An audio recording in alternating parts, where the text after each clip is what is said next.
Darren, it was a draw on Tuesday against Torquay. You mentioned post-match how you felt we might have changed the performance. What are your reflections now? Yeah, I thought we played poorly. Tactically, I thought we were way out of sync. Really, there was a lack of harmony and connection to the to our shape, to our performance. I thought in possession very similar, but the best and on the evening the worst thing about this squad of players is they always try really hard, and sometimes, and we all know as human beings, sometimes the harder you try, the worse you get. And I actually thought we got worse as the game got on, went on. So, as we do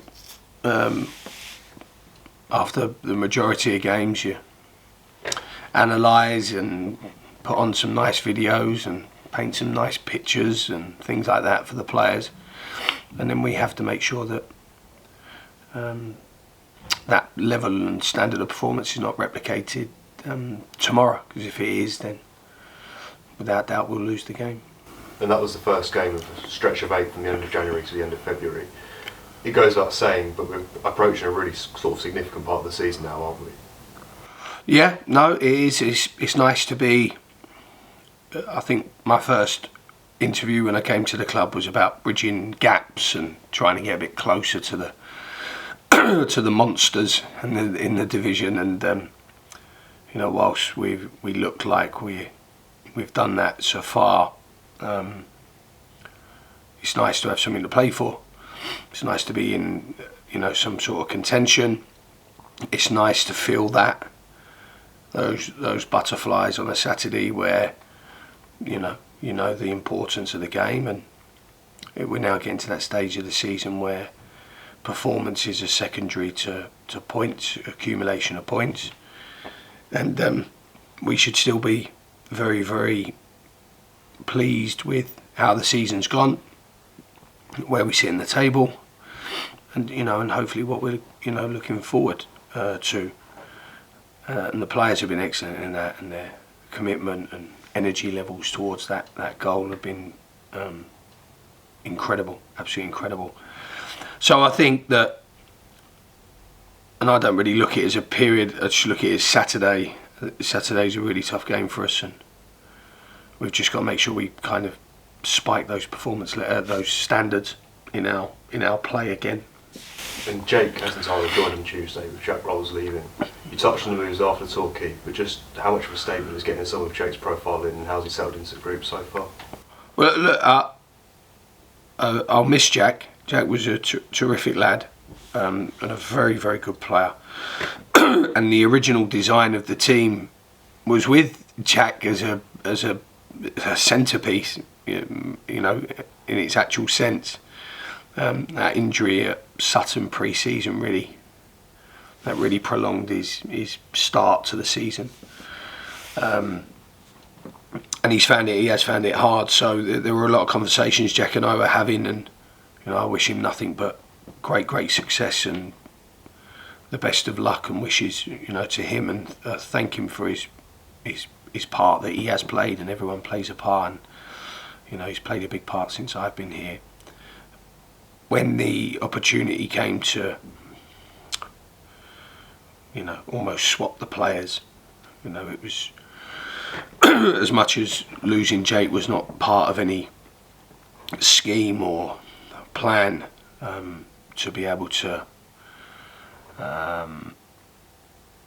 have the opportunity to work with Jake as a player, get to know him as a person.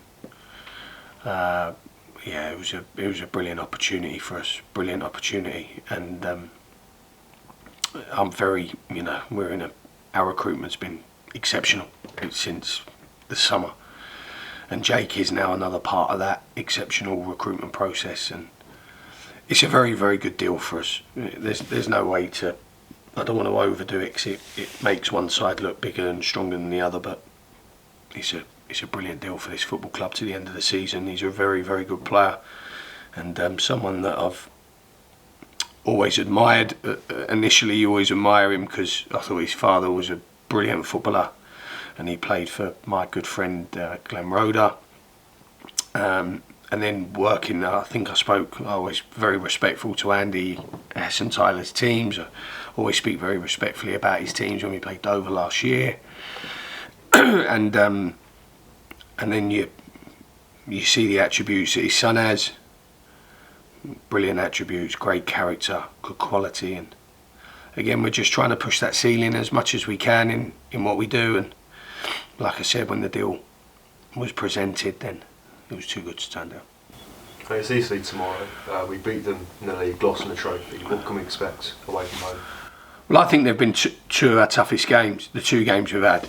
The trophy game, they were much better than us, much better.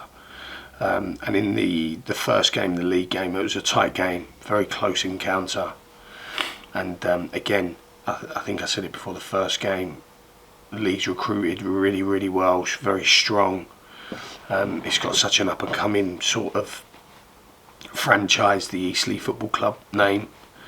And these are tough games. There's no doubt in my mind, and the players have been left in no uncertainty that these are tough playoff type games, and we have to be our best. If we replicate Tuesday tomorrow, we're not going to come away with anything. So we're going to have to be very good tomorrow because they're a good side. Physically, they're very good. They've got a nice blend of young and old. And you know the game is going to be a tough one, a very much so a tough one. And my record at Eastleigh, I think, is quite poor up until now. So I know from first-hand experience how demanding the games are, and because of the character and the attitude of Lee, they're going to replicate those attributes and make it a very tough game. And with the time of the year that it is, you know, you can't have a day off now. You have to perform, and you have to ensure that you try and take as many points as you can from every opportunity. So tough game, really tough game. And how's the squad looking availability wise?